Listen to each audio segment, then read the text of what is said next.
All right, this is going to be a brief introduction to today's episode because today's the 2nd of March and I received a very nice email from my publisher reminding me that the manuscript is due on March 14th and asking how everything's going. How's the writing going? Do you think you'll still be able to get it in by that due date?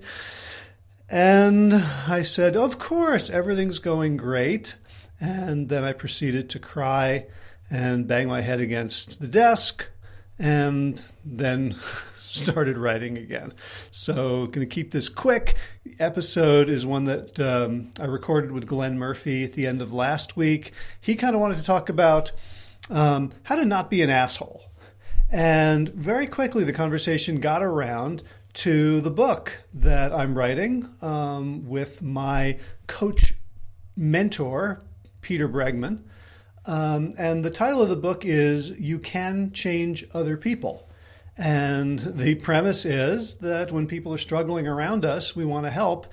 And we either make things worse by criticizing, giving advice, or we just empathize with them and collude and saying, oh, yeah, you poor thing, those other people are such jerks. And we're not particularly helpful. Or we just, follow the wisdom that says, look, you can't change other people. You can only change yourself. And since both Peter and I have been coaching for him for almost 30 years and me for 20, we know that that's not true. You absolutely can change other people for the better, to help them be happier, to help them be more effective, to help them achieve goals, to improve your life if they're doing things that are getting in your way or annoying you, or just people that it hurts you to see them struggling. So we wrote a book together, or we are writing a book together. In 2 weeks, we will have written a book together. And I'll let you know more about it as we get closer to publication date. But in the meantime, Glenn and I ended up talking about this process that Peter and I share in the book. And actually not the whole process, it's 4 steps. And we basically cover half of the first step. But I think it's the foundation. It's still incredibly valuable stuff. I want to make clear that the ideas that I am sharing in this podcast, if it sounds like they're all coming straight out of my head, it's largely Peter's work and our work together in turning it into a process. So I want to make sure that Peter gets full credit for anything that you listen to here that comes out of my mouth that you think, hey, that's pretty good. Glenn Murphy, as always, is thoughtful, challenging, and a great raconteur and a great listener, and as well as being sort of my stress coach and martial arts instructor. So he brings his own unique perspective to it. And we also talk more generally. At the end, I ask him about, well, what about just being out in the world and seeing all these things that annoy you and people that are doing things that you think are wrong or stupid or hateful. And you don't really want to change them, but you just, have to respond in some way. And so we talked about his perspective from a martial arts and a stress management perspective, how to just deal with negativity and unpleasantness in your life. So it's all about how to be helpful and how not to be an asshole. And so I bring you our conversation. Howie, how are you, pal? I'm good, Glenn. Good to see your face.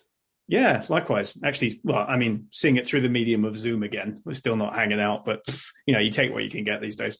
Right. Well, I was listening to that Esther Perel video you sent me about different ways that people can connect now, and what we could, how we can make up for it. So, I'm very appreciative of this.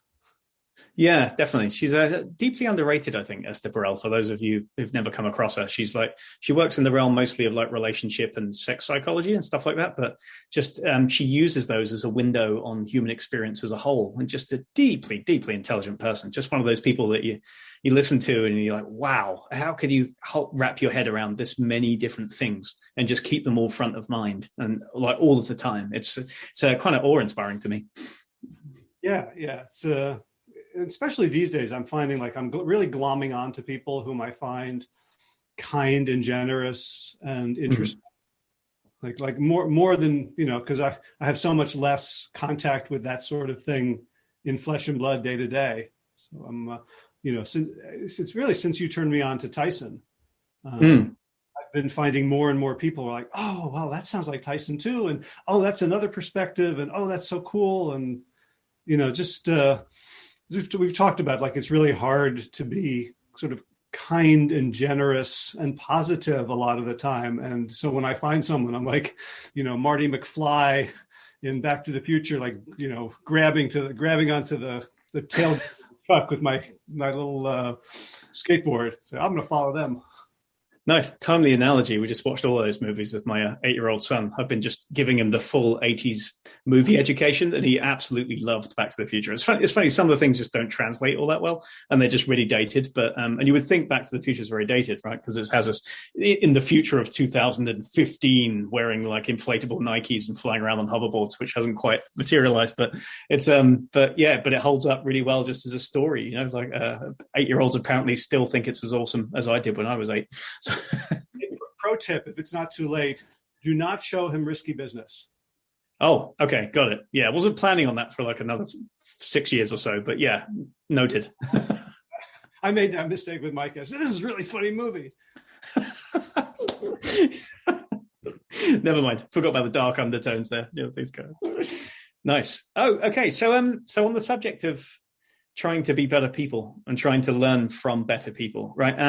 I think a lot is being made at the moment, especially in the midst of the pandemic and everybody kind of struggling to find some meaning through it all and be like, we're going to learn from this adversity and we're going to become better people and grow, right? There's this big kind of personal development push of everybody trying to get you to be your best self and, emerge from this even stronger than you were before. There's a counter argument, which I'm quite fond of actually, which is just like, it's a pandemic, cut yourself some slack, give yourself some grace, and just let's work on keeping ourselves on a baseline of kindness and generosity and things rather than just being, improving yourself through it all the time. If you can do the latter, great.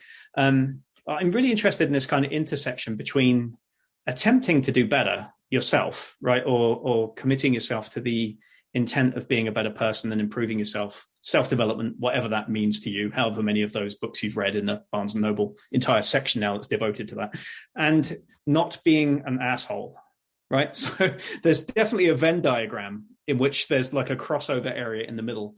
And I'm very conscious of this, even as somebody who hosts a podcast and pontificates on the right and wrong ways to do things. I try not to say things are right or wrong, but we are talking in generalities about ways of doing things that might be suboptimal and ways that might help, right? So I run a podcast that talks about how to do better in terms of managing stress and your emotional state, how to maintain your body in a better state so that you don't do yourself damage or self-sabotage. You're constantly talking to people about how to manage lifestyle issues, how to not get sabotaged by modern society and forget about the benefit of plants and the benefit of plant-based diets and eating and just kind of exercise and just maintaining some sort of balanced perspective in your life, which puts you in tune with the environment and the people around you, right? So we're both in the business of telling people how to do things sometimes, right? And there's definitely a risk of going beyond the helpful and the generous and the enthusiastic about your own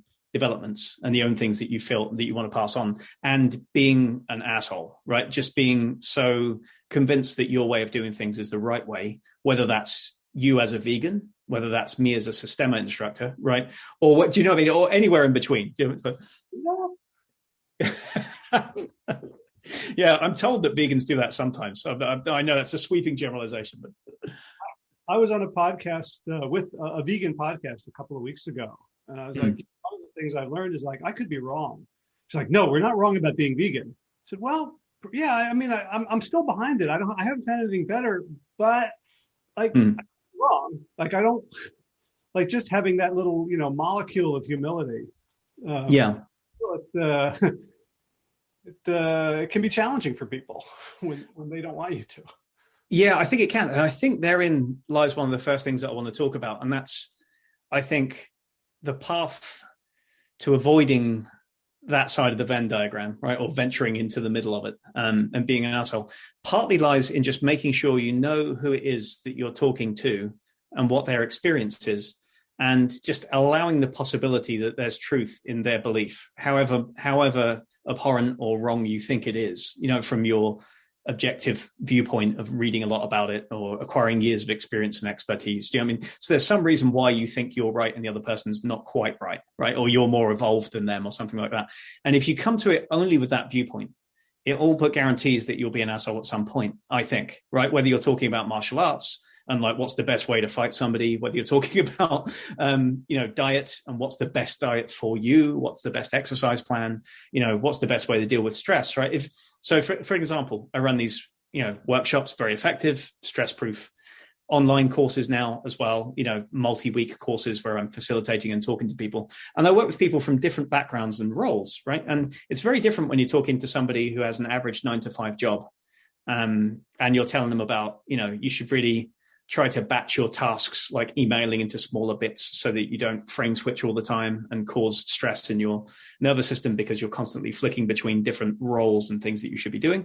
You should try and introduce little movement snacks into the day so you're not sitting still for 8 hours a day and your limbic system thinks you're hiding from something, right? You should try to make some time for breath work and make some time for movement, which will help to modulate this kind of buildup of chronic stress in your body. So there's all these general things that I can give people.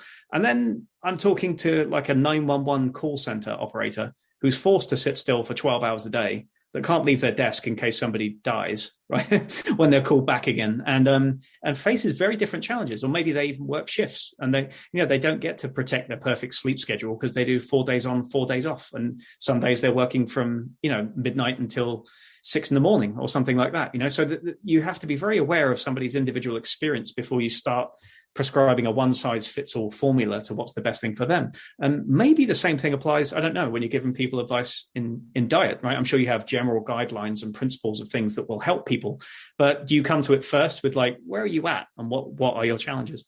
Well, that's the challenge of writing a book, is that you can't know, right? So you bomb it from on high and you try to be as useful and kind as possible, but really the rubber meets the road in coaching, where I've taught probably 100 basically vegans how to be coaches.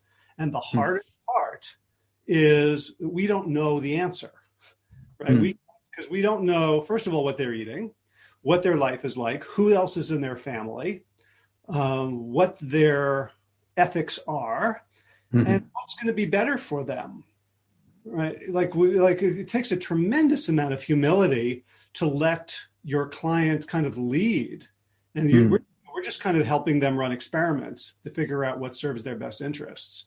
So absolutely, like coaching for me is one of the blessings of learning that skill set, is it kind of forces me to be humble, and it forces me to be empathetic at a really deep level. Because you can tell it's exactly like Systema in terms of you can feel my resistance, right? And we're trying to do a drill, a pushing drill or a pulling or something. The minute I resist, you can tell, and the minute you have resistance that's not efficient motion, you can you can tell, yeah, and you can tell for yourself, like, oh, I'm holding here, yeah. I need to, relax the hips. I need to breathe out. I need to do something. And coaching is the same way. The minute I have an agenda above and beyond my client, there's that glitch. They're going to be mostly polite about it because they're good people and they're kind. But there's going to be that resistance. It's like, oh, now it's hard. Now I'm not sure what to do. In the same way that when I'm trying to grapple you and it's not working, my instinct is to go harder. Yeah, definitely. Yeah. So you have to come at it, first of all, from this openness, right? You have to come in with an openness to want to kind of listen first and then prescribe, if at all, right? And that's definitely easier in coaching because you have a pre-made dialogue. That's what it's based on. You agree to do that as the coach and coachee, right? From the beginning, you're like, here's how this works. I'm not going to tell you everything to do. I'm going to listen to you. We're going to figure out solutions together. And that's what we do as a coach, whether it's a diet coach, exercise coach, a stress coach, a martial arts coach, right? That we're all kind of doing the same thing to an extent. Do you ever come across this, though, just to play devil's advocate, right? That people sometimes are just waiting for you to tell them something something to do, right? And if you don't give them the framework, and if you're like, hey, let's figure out solutions together, like the therapist, you go to talk to a therapist about your problems, and they're like, what do you think's the problem? I'm like, I'm kind of paying you $200 an hour to figure out what my problem is. And you start talking about things, blah, blah, blah, blah. And you get to the end of a few hours. I'm reliably informed anyway. This is how it goes a lot of the time. And then at the end of it, you're like, what did they do besides listen? And then maybe after an hour and a half, like prod, like a one size fits all kind of Zen koan into my head so that I could contemplate my own problem. All they really did was help me steer my own problem. Do you find that there's frustration sometimes where people are like, look, just give me the framework and then we can talk about the exact thing that we've got? Yeah, no, I give advice all the time.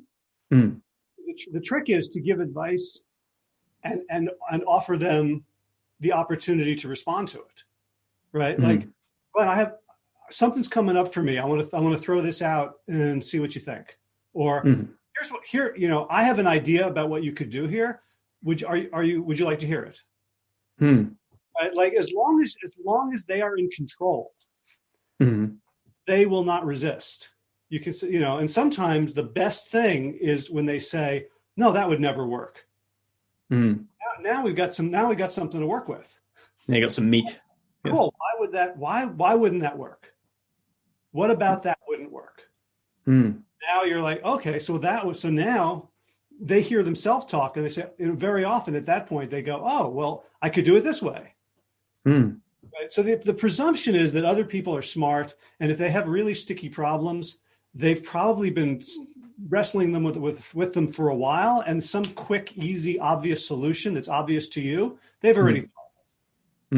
So, there's so many reasons as a coach to we're well educated, you and I, which means we have had thousands and thousands of opportunities to prove how smart we are. In classes, in tests, in examinations, defenses. It gets to be a habit. And I think that's part of being an asshole, is having to prove how smart I am. Yeah, definitely. I'm not. Howie's like, you could have said that a little bit less enthusiastically. It's like, yeah, that's exactly the kind of it. No, I'm saying that was a very deep recognition of my own asshole tendency to do that as well. But in that, yes, just to clarify, that way, yeah, it definitely is. Yeah, and that's a definite root of it, right? And if you talk to people who train Systema for a very long time, they'll fall back on the idea that it's just a basic pride problem, right? The more you identify with your own ego and your own pride, and the less you attempt to cultivate humility, right, the more you'll fall into that trap. But I think that's helpful to a point, right? As an aspiration, you can aspire to be more humble, and you can aspire to exhibit less pride. But like you said, it's a habit, right? If you spend a lot of years building up and testing your knowledge, testing your experience, testing your ability to tell people, teach people about things, you've built up a lot of years of that habit, and it's difficult to unlearn that. You can't just drop from that into pure humility.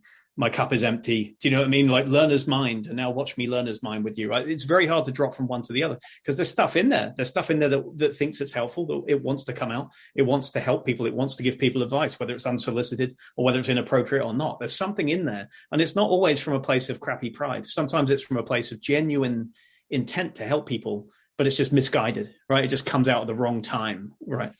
Well, that's actually the book that Peter Bregman and I are writing right now. So yeah, tell us a bit about that. So that's How to Change People, is it called? Yeah, How to Change Other People. Okay, so what's the premise? That you can't, and the book is 2 pages long, and that's it? It's 300 pages, but it's mostly a journal. It's empty. Okay. On the same shelf is like for women, how to understand men, and for men, how to understand women.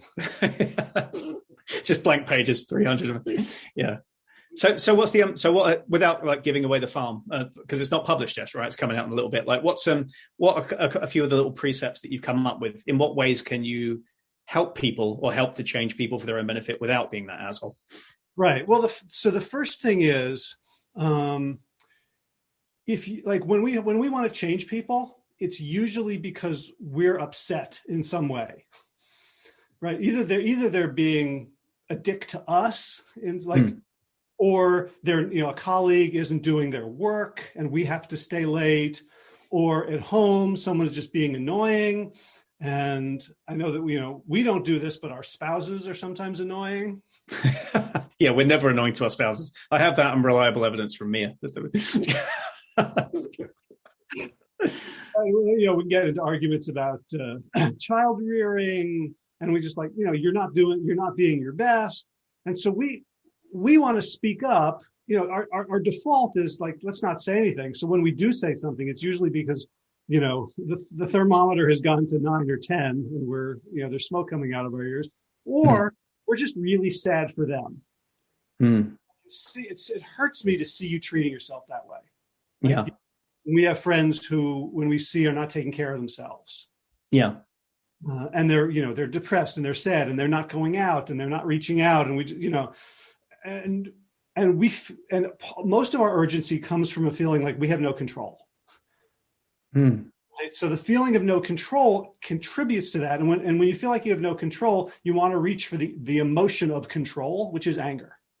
When I'm angry, I feel powerful. Right? Or I'm disappointed. I'm good at disappointment. I'm good at passive aggressive anger. I'm really disappointed in how you're doing. So what's the antidote for that? Do you just become more aware of that surfacing and just acknowledge that that's your tendency? And then, well, I think it's most of our tendency at that point.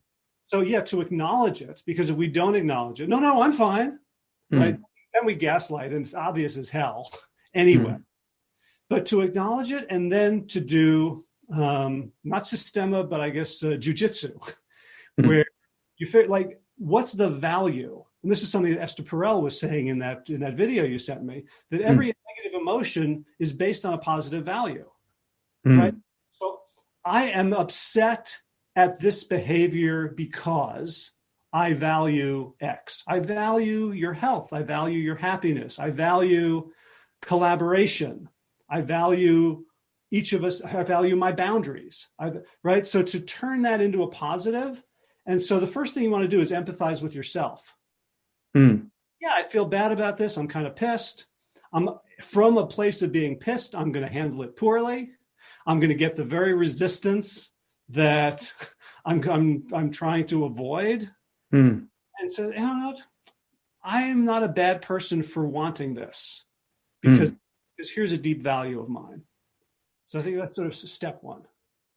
That's really fascinating, because I see parallels in that in both paths of what I do, right? So on the Sistema front, just physically, just immediately, the admonition that my instructors have given me is just that you have to first feel yourself. You have to first feel what's going on in your body, whether it's tension, psychological tendencies, emotional content, whatever that is. Your orientation, you orient yourself first, right, to the world and to the environment and what's going on. You feel yourself, then you can feel the other person, right? Only once you've oriented yourself and felt yourself, do you have the capacity to feel somebody else and what they're feeling, or truly understand them.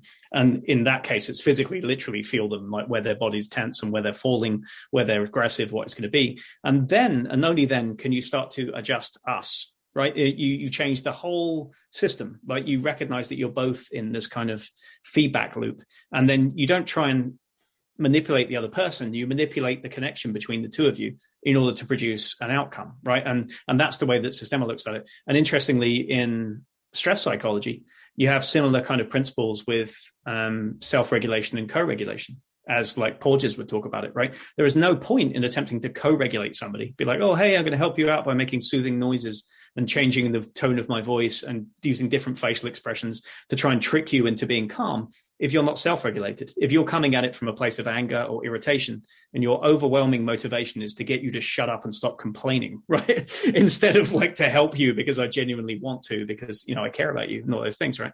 Then you're going to come at it from the wrong place. You can only co-regulate somebody to the level that you've already self-regulated yourself, right? This is something I talk about in the stress proof course. So you have to do that work on yourself first. And only once you've done that can you progress to phase 2, which is co-regulating, which in a way is what you're talking about, right? And like helping somebody or getting someone to change is a form of co-regulation. You're just changing their behavior instead of their diet or their body or something, right? Entirely. Like that's the note I just jotted down was about, Porges and safety, polyvagal theory, so the next thing is like when you're regulated to a place where you feel, positive towards yourself, you then work on empathy towards them. Mm. Like, everybody does things for good reasons. Sometimes they do terrible things for good reasons. Yeah. But they're trying to accomplish something. And so, I'm a big fan of the underlying philosophy of nonviolent communication of Marshall Rosenberg, which says there's basic human needs. And almost every human activity is meant to achieve one of those basic valid human needs: connection, safety, belonging. Yeah, various, they're all positive. And so when I'm at my worst, I'm still trying in some tragic way to fill one of these positive basic needs. So look at the person who's doing those things. Why are they doing them? So, if someone has a really bad habit, it's almost always a defense mechanism against feeling a state. Right? So I'm eating, I'm smoking, I'm playing video games, I'm doing a lot of porn. It's all to, kind of distract me from an underlying state that I don't want to experience. Yeah. That's, no one wants to be in pain. No one wants to suffer. So I get why you're doing that. And I'm not blaming you for it, or I don't think any less of you for it. I think there are ways that you could meet those needs of not being in pain that would be in your better interests. That's great. That really ties in interestingly with that whole idea. I think it's Lisa Feldman Barrett who wrote the book about how emotions are made. Did you ever read that one? I have about a 20-minute podcast interview with her, so I'm an expert. Everything you've chatted, so it's fine. Yeah, it's the whole idea. I didn't actually talk to her. Oh, you listened to one. Sorry. Yeah, I thought you were. Yeah, just that whole idea that emotions are constructed, like body states are constructed from a kind of soup of inputs, like physical sensations, and then comparing it with past experiences, how you felt when you experienced similar sensations in the past, and then overlaying it with this kind of prefrontal cortex rider on the elephant, like, what should we do about this? And it's all kind of mashed together, right? And you can pull out of that one concept all of psychotherapy, like all of psychoanalysis, and pretty much all of kind of embodied cognition, all kinds of things like that, right? But this idea that often when we get into a series of behaviors, whether it's like binge eating or like staying up all night instead of going to bed because you kind of feel nervous and anxious about the next day, or you think you're not going to sleep, so you just don't, or whatever it's going to be, that often we blame ourselves for those crappy behaviors. Like, I should do better. I should be a better person. I shouldn't be somebody who eats like a fat guy, right? Or I shouldn't be somebody who avoids exercise, right? You blame yourself and start to associate yourself with those behaviors for doing it. But sometimes what she calls it, I believe, is a brain-body budget deficit, right? It's like over time, you've been maintaining this kind of stress state, or you've been maintaining this imbalance that you don't like in some way, right? You've been damaged, traumatized for a while, or you've just been experiencing chronic stress, like because of your work or because of a family situation or whatever it is that pushes you into that state. Then over time, maintaining that kind of yellow alert state and that constant sympathetic nervous system activation has a cost, right? It has an energy cost, and that creates like an allostatic load. It creates like a deficit in your energy levels. And a lot of these behaviors are just an attempt to rebalance that deficit, right? They're like, I'm going to binge eat sugary food because I'm just exhausted and I want to feel the hit of having energy for half an hour. Even if afterwards I kind of know it's going to slump again, I can always have another hit, like 20, or I'm going to, mainline coffee, like 3 espressos in a row, just so that I can get that same feeling of having energy because I'm on the deficit. Or to, at the end of the day, instead of joining somebody and going for a walk outside or doing an exercise or a yoga program or something, you elect to sit still, do nothing, tune out, and binge watch a Netflix series because your body is trying to conserve energy. It's like you're on zero. The tank is empty. You've been maintaining it just with your stress levels all day long. So what you need is a bunch of sugar and sit still and don't use any energy, right? And so those habits, when you look at them that way, they become not blameless, but understandable, right? That you don't blame yourself for them. You're like, this is my body's attempt to fix itself from the situation that it's found itself in, right? So that can take a lot of the kind of blame and the personal kind of morality out of it a little bit as well. So I just thought of that when you were saying it. Yeah, I mean, it's almost like, a person living in poverty takes out a payday loan. Right? I don't have a choice. If I want to survive then this is the only thing I can do, even though I know it sucks. Nice. So you've got step one, which was to understand yourself, right? Was to understand where you're coming from and what your motivations are. And then you had step two. Once you're on that platform, you can think about cultivating empathy or compassion for other people. Is there one beyond that? Yeah. The next thing you want to do is get permission. Right? Okay. So nobody wants, so if people are struggling with something, they're going to feel some shame about it. Right? They're already not feeling so good. So if you just say, hey, can I help you with this? Hey, I notice X. I have some advice for you. Or why don't you eat an apple instead of that donut right now? Like that's how I'm helpful. It's staggering the visceral reaction that just gave me just hearing you say that. You know, I mean, I don't know, it's because knowing you're a plant-based advocate and a vegan and stuff like that. It's like whenever a vegan tells me I should eat an apple instead of a donut, I'm like, I wasn't going to eat a donut, but now I am. Only if it doesn't have an apple filling, though. It's like, make sure there's no fiber day in there. I don't want to. I just want 100% artificial ingredients, just to spite you for saying that to me. Right. And we all have that reaction. So to get around that, the thing I recommend is empathy. Right? Looks like you're really, say something that the person can agree with. It looks like you're really struggling to take care of yourself these days. That must be hard. Or it seems that this is all sort of Chris Voss. Sure. Right. It seems like third person objective. I'm not saying it, and you're not saying it, but from somebody on the outside, it might appear that you're having. That thing. Very often we want to there's various scenarios in which we can intervene. One is the person is just complaining to us, and they're not asking for a solution from us or trying to solve it. They're just pissed off, and they're just this is the classic complaining about somebody else. Right. And so what I want to say is, well, you're probably contributing just as much as they, right? Yeah. And we go, oh, that sounds really frustrating. And so to empathize, not to accept their story or their view, because the minute you accept their story, you're useless. Your benefit in this conversation is that you have a separate perspective. It's more generous than theirs about the situation. So but you want to empathize with their feeling, with their experience of it. That must really infuriate you, right? And then we're talking polyvagal safety.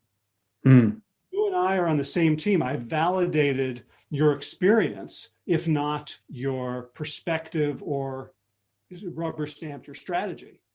That's a key distinction there, I think, is that you can agree with somebody's perspective without you can kind of validate somebody's experience, spirits and perspective and strategy without agreeing with all of it wholesale. You can be like, it's true that that's frustrating, right? I agree 100% that you're struggling, that it's true. And this is not a situation that you want to be in. We both believe that right now, right? And that's where you start from. But as soon as you start going in with expressing how you disagree with the whole thing or you resent it, or do you know what I mean? You can kind of see when somebody's expressing contempt. They don't even need to tell you, right? You can see it in the eyelids. And I have a friend, Terry Vaughan, who teaches body language. He's a former, British SAS guy, really amazing. And he released a video last week just on he goes, if you could recognize this one expression, facial expression, it will probably get you further in relationships and business life than anything else. And that's the lowered eyelids of contempt. Like when somebody starts talking to you and you're like, oh, wow, that's interesting. And then they do that thing while they're talking to you, just a little bit of lidding, as they go through. And if you can recognize that expression, you don't need to be like a, Tim Roth, lie to me, micro expressions expert to recognize that just oh, they kind of despise me right now. And they just told me that and they can keep talking and they can keep doing things. And sometimes we recognize that and sometimes we don't, right? But I think it was a really valuable lesson. I thought it was a really good one. Yeah. Okay. So this is fascinating. I really like that you've got a stepwise progression towards this in the same way of, attacking the problem of physical defense or stress. It's the same kind of thing. It's fix yourself, understand your part first. then attempt to feel or understand them, right? Understand what their situation is, what stresses are applying to them, why they fear this, why it makes them angry, what motivates them, and then attempt to make a connection, starting with like the validation. You kind of give them a little bit of feeling of safety and support. And then from there, you can start to suggest things, presumably, or steer them in directions that they might accept, instead of like just offering them something like a present or a hammer, right? And then hoping that they'll receive it in good spirits. Like, does that then help them to understand that whatever it is that you say, even if it's misguided, frankly, or even if it comes out the wrong way, that you're doing it from a place of good intent, right? It helps them to assume good intent in you rather than all the other things they might assume coming into the conversation. I think so, although it's still way too early to give advice. Like, okay, cool. You create all that wonderful rapport and lose it in a second. Okay, right? Yeah. It's easier it takes a lot longer to build the relationship than to destroy it. Gotcha. So are there steps beyond this? Am I leapfrogging from step 1 and 2 to 12? Is this my problem? Well, I mean, at this point, when you have empathized and they have taken it in, and they're like, yeah, that's right. Another good Chris Vossism. Like, oh, I feel understood. There's a magic question that can turn it around. It's like, would you like some help thinking through this? Like, that's the permission question, but you have to do all the other stuff first. Okay. Right? So it's not, or let me tell you what to do, or I have an idea. It's, would you like some help thinking through this? So I'm explicitly partnering. I'm not setting myself up as any kind of an expert. Okay, you're setting yourself up as a facilitator or somebody that's just going to help give an outside perspective so that they can figure out the problem, right? Yeah, well, just I'm going to be your friend. You want to talk this through, right? When they say yes, then you can start going to work. That's great. That's really quite powerful, I think, right there. Just that one question, just getting around to that, because they're completely within their rights at that point to say no, right? They have the power. You give them the power to say no in that instant, right? Like, would you like some help thinking through this? Like, not really, not from you. They can do that at that point and they can walk away. But if they give you the yes, then that's it, right? Then you can build on that.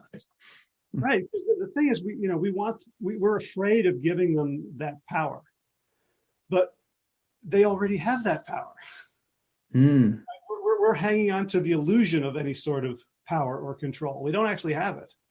And the worst time is when you think you do, right? When it's your kid or an employee, someone where you have positional power, and you're like, oh, I'm going to fix them because I have positional power. In nonviolent communication, Marshall Rosenberg has this saying: you can make them wish they had, but they'll make you wish you hadn't made them wish they had. Yeah, I've definitely experienced that with my 4-year-old. Yeah. Probably as early as this morning, as recently as this morning. So yeah, definitely. Okay, so question on this one. What if you're getting stuck at step 2, right? You think you've identified your own motivations that might lead you astray and might send you blundering into asshole territory, right? You realize that you've maybe come at it with a little bit of anger or a little bit of irritation, and you've kind of flattened that out, and you've tried to kind of make clearer your intent, both to yourself, right, before you start doing anything, and then to the other person. But you're really having trouble with the empathy part. Do you know what I mean? Like, you just cannot see how somebody gets to be 500 pounds. Do you know what I mean? Or you can't see how somebody gets to stress themselves out that much. Like, how can you back yourself into that kind of corner and just be so obsessed with money or work or something that you're willing to sacrifice everything else and your family and things? How do you get over the empathy hump if your experience of life is so completely different from theirs that you just find it extremely difficult to start empathizing? Yeah, well, it's not just getting over the hump once. It's like when we're grappling, I have to remember to drop my shoulders every 3 seconds. Right? So it's not like, that's solved. Now, throw whatever you want at me. My shoulders are good now. Right? So yeah, at the base level, there are practices of empathy. And just like if I want to be able to hold my breath for 4 minutes, I can't just decide to do it one day. So that, we can practice thinking about other people. I mean, reading fiction for me is a great empathy thing. Watching certain types of TV or cinema where I see stories and I get the full picture. I have an exercise where I look at anyone and I imagine them as a baby.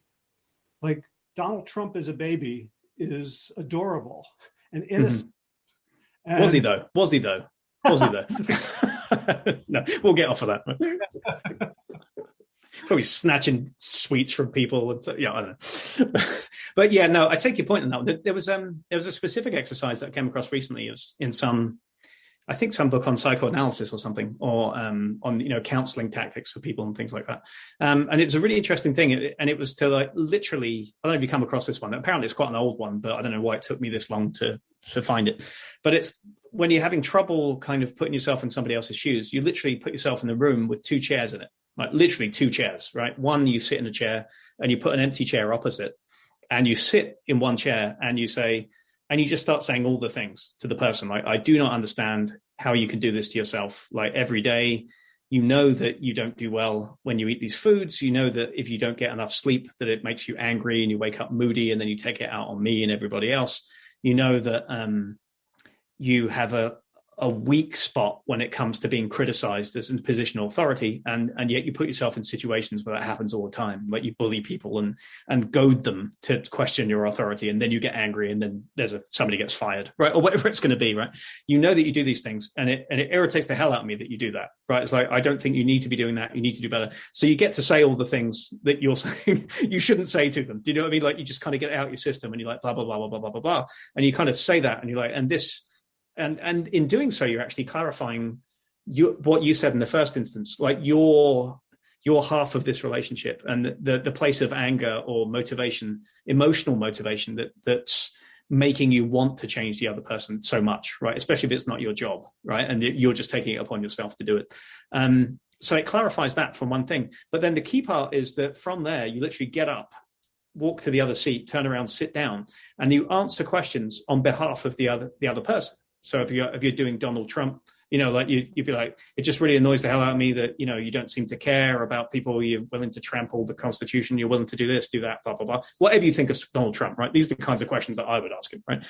But then Trump gets to sit there and you have to be him, right? You turn and you sit in the chair and you're like, plenty of people love me. I don't know why you hate me so much. Plenty of people think I'm fine. And I'm not the only corrupt politician in America, right? There's plenty of others who are opportunists who, don't care for everybody all the time and just go for their product. Why are you singling me out for special treatment? So he gets to kind of give his defense in a sense. And then you sit there, go back into your other seat, and then not argue with him, but say like, okay, I accept that there are other corrupt people, there's other people, and not everybody hates you. So why should I? And blah, blah, blah, blah. And you're like, well, maybe it's because when you act like a con man, or you act like in a way that seems callous, it reminds me of myself when I could be a bully. And I hate that. You know what I mean? Like it triggers something. It reminds me of a time when I did that to somebody, and it's uncomfortable to me to watch you do it because it's in full view. Do you know what I mean? And then you go back and sit down, and then Trump's like, well, that's your problem, loser, right? And then he leaves, and then you're sat there and you're like, okay, now, so I just owned my part in that anger and what's going on in that little circle. And I've also made it a lot clearer as to what I think the issues are, like a lot clearer, not just all of the things, like I can't stand you and your whole face and all of your behavior, right? But exactly what it is that needs to change, if at all, right? Kind of that way. And then that helps you to kind of come back to the conversation that you haven't even had yet. Like you've already had it out a little bit. Do you know what I mean? Maybe this is an old one and I'm completely naive for never having found it, but I think it's a really interesting, valuable exercise. Yeah, no, I took notes. It might end up in the book. Cool.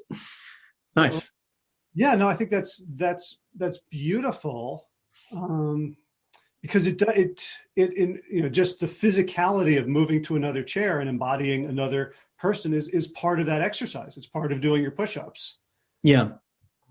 But the other thing I was thinking about the empathy thing is very often we have a long history of screwing this up with people, right? Mm-hmm. Like if I'm trying to get someone to lose weight and I have done it poorly, I have to come in and own that before I can't just pretend like, oh, I'm doing this new thing and it's going to work. And you're not going to have any residual resentment of the way you made you feel terrible for 300 times already. So to come out, and doing that can be very hard because it makes us vulnerable. But the truth is, it's also, it's true. If we need to own things, it's a true thing. We're saying, hey, I know I've been a dick about this in the past. I really want, it's been really hard for me. I really care about you. And I've made things worse in a lot of ways. And I really apologize for that. It might have to happen well in advance, to sort of prove yourself. But, and that kind of vulnerability, and we can also, in the middle of a really good conversation, you can trigger me and then I'll blurt out something stupid again. Like, oh, we're not making the progress I thought we were going to make, or you didn't say yes when I asked if you want to think this through. And then a zinger is going to come out of my mouth before I can stop it.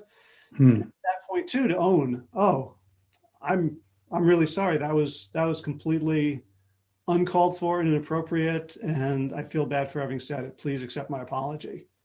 Yeah, that's hard to do, isn't it? In the moment, in the same way that it's hard not to react with tension or with reactivity to somebody else's stress state, it's like, or violent state, so it's very hard to be bigger than both of you. We like to be strong enough to let that fall on you, before you continue. It's a difficult, but it's a really valuable skill to cultivate, I think. It's like some of the best arguments I've ever had, if there can ever be said to be such a thing, are arguments. And I've literally written notes to myself in the journal afterwards, like, always do this. Like the point at which you back down, acknowledged your own part in things, restarted the conversation, and then it got to a really good place. And the person actually liked me at the end of it, right? It's like, always do this. And then about 1 in 3, I don't, right? And and I forget to do it, and I read back through it, and it does it again. I write in the journal, I'm like, I should remember to do that. It's like, well, at some point it's going to stick. Maybe I just have to have an argument with a periodic review. So I have to have an argument today, tomorrow, then in 2 days, 4 days, 8 days. I think if I do that 32 times, probably it will stick in my head and I'll actually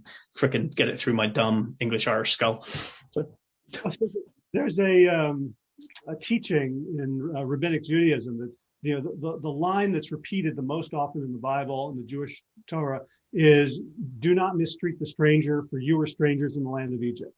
It's like 30 And the rabbis asked why. And they say, because that's the hardest one.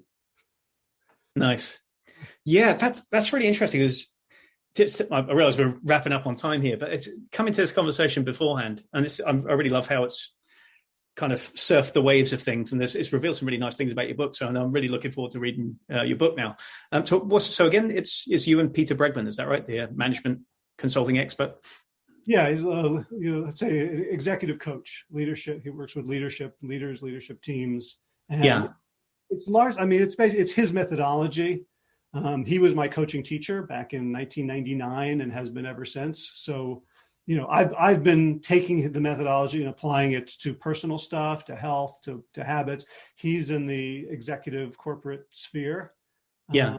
I listened to his podcast. It's excellent. It's his Bregman Leadership podcast. It's really, really good. He goes way beyond just like business and leadership. He goes into deep issues of dealing with the self and how that. I love it. It's a good one. You and he both podcasted Levels Health within a day of each other. Oh, right. Cool. So yeah. And that comes out in the summer or something like that, or later on in the year. The book. Yeah. I think it's September 7th. Okay. The date, but the manuscript's due in like 3 weeks, and okay, so I'm keeping you from it right now. So. I'm very interested to see how that's going to happen. We'll have to get you and Peter maybe on there, to talk about it when it comes out. I think that'd be really good. Afterwards, as part of your press junket was going everywhere you can do Systema for Life along with ABC. So I wanted to ask you. So this part of the conversation has been about not being an asshole when you want to change other people. Yeah. But other areas, and I know stories of you in conflict, using your skills to reduce conflict. So I wanted to kind of explore that before we go. I guess,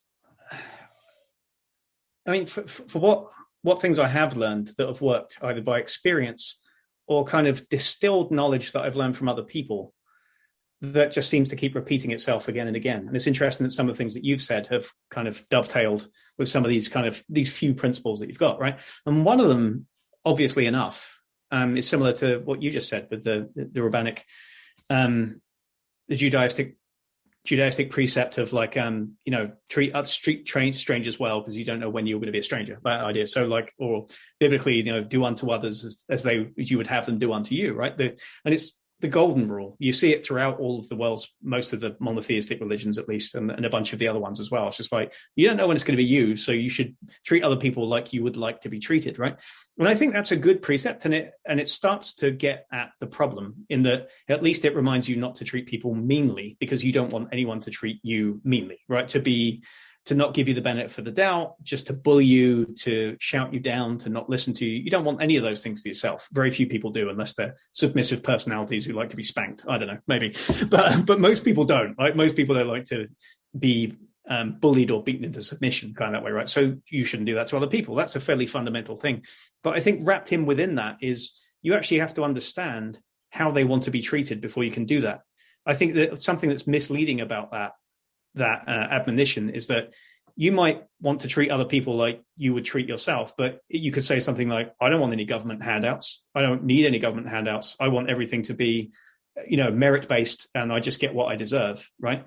But that doesn't really put you in the same mindset as somebody who's, lower on the socioeconomic spectrum, has never had the same opportunities as you, and has the right in some ways to be treated differently because they didn't get the leg up. They didn't get the head start that you got. Do you know what I mean? So yeah, I want people to treat me fairly, but fair might mean something else if you're talking to somebody who's in a very different situation, right? Or they're discriminated against because of the color of their skin or where they came from or whatever it's going to be, right? Not want to get open that whole can of worms, but you have to understand who you're talking to before you can even think about how they would want to be treated, not just how you want to be. So I think if you get too wrapped up in that one phrase, you can be like, I'm going to treat everybody the way that I would treat me, right? And I think that's a mistake, because not everybody wants to be treated the way that you would treat yourself, right? And actually, we treat ourselves, systema practitioners, martial artists, as coaches, we can be really hard on ourselves, right? We can put ourselves through things that we wouldn't want to put other people through. So why would, I can't start a coaching session on stress and be like, let's begin with 10 gallons of freezing water over the head and holding a push-up position for 15 minutes, right?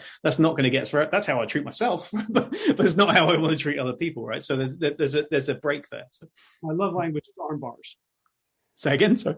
Language is arm bars. Yeah, something like that.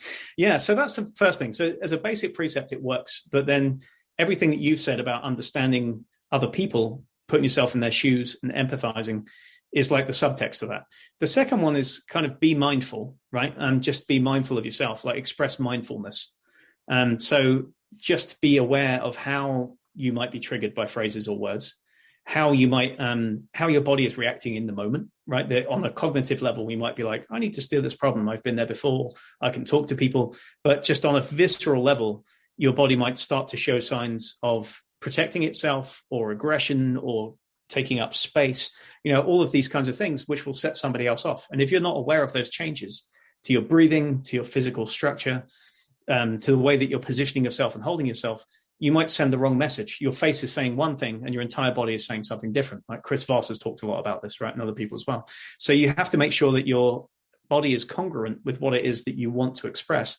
So you start by relaxing on a deep level, and then you practice getting good at being mindful about your body, right? So you express mindfulness and you attempt to extend that mindfulness as much as possible to other things, right? You carry out your day maintaining mindfulness of how people are feeling, how you're coming off to other people, that kind of stuff, right?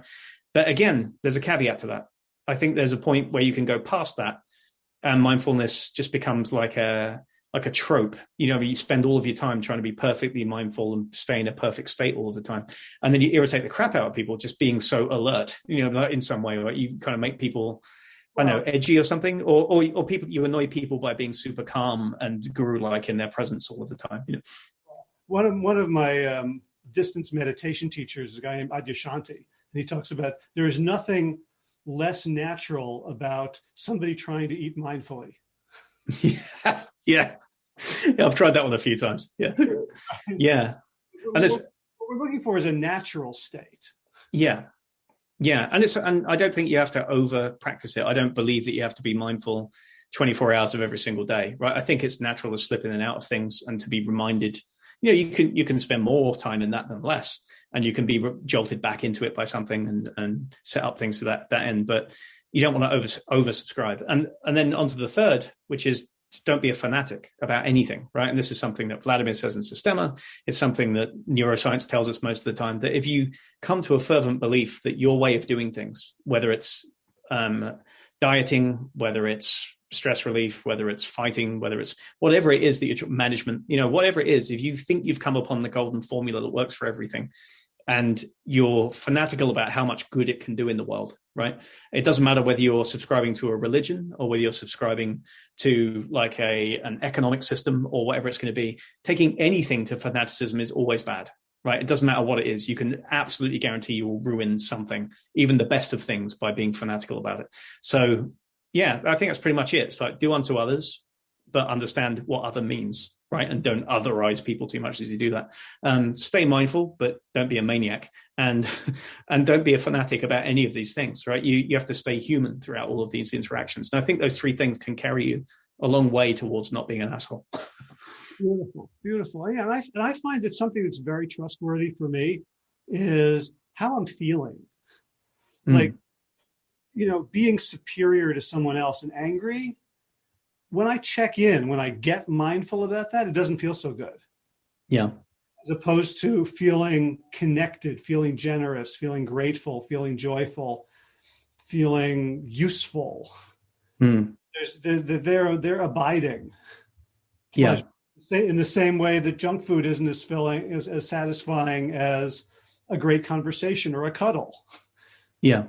I'd like to become aware of what's our real food. What's truly nourishing to you. Yeah. Excellent. I'll leave it with that. I think that's a great closing thought. I've got nothing more to add. So. All right. Well, thank you. This has been awesome. Thanks for helping me articulate some of the book. I'm kind of excited to go back and keep banging my head against the keys. I hope so. It's a motivation for you. All right, pal. Take care. See you next time. All right. Hope you found that useful. If you did, and you're listening to this in the future, which you almost certainly are, at least from my perspective, you can look for that book. I'm not sure exactly when it's going to be on Amazon, but if you go search for either my name, and it's going to be Howie, so my old name, Howie Jacobson, PhD, or Peter Bregman, Bregman, and the book is called You Can Change Other People. So if you would give it a pre-order, that would be awesome. That really helps drive it to the heights of the Amazon algorithm so that other people can find it as well. And hopefully we can make a positive difference in the world. So let's see. In movement news, man, I'm actually getting kind of strong. I'm, doing these 5-day-a-week monkey bar gym workouts. And I swear yesterday in the bathroom, I caught a glimpse of a bicep. It was like, oh my goodness, look at that. So I'm feeling pretty good. My back is definitely getting better. I'm starting to increase range of motion, and I'm going to get some special bespoke exercises to do to increase both mobility and strength, and also to start correcting some misalignments that have plagued me since I was a wee lad, as Glenn might say. And in garden news, it hasn't rained for over a day and a half, so I think I could walk in the garden without it falling apart. We're looking to redo the greenhouse. I think we built it like 4 or 5 years ago, and so the plastic has reached the end of its life. So we're going to get some new greenhouse plastic, and then we can start some seedlings. We're really, I think, going to focus on greens a lot this year.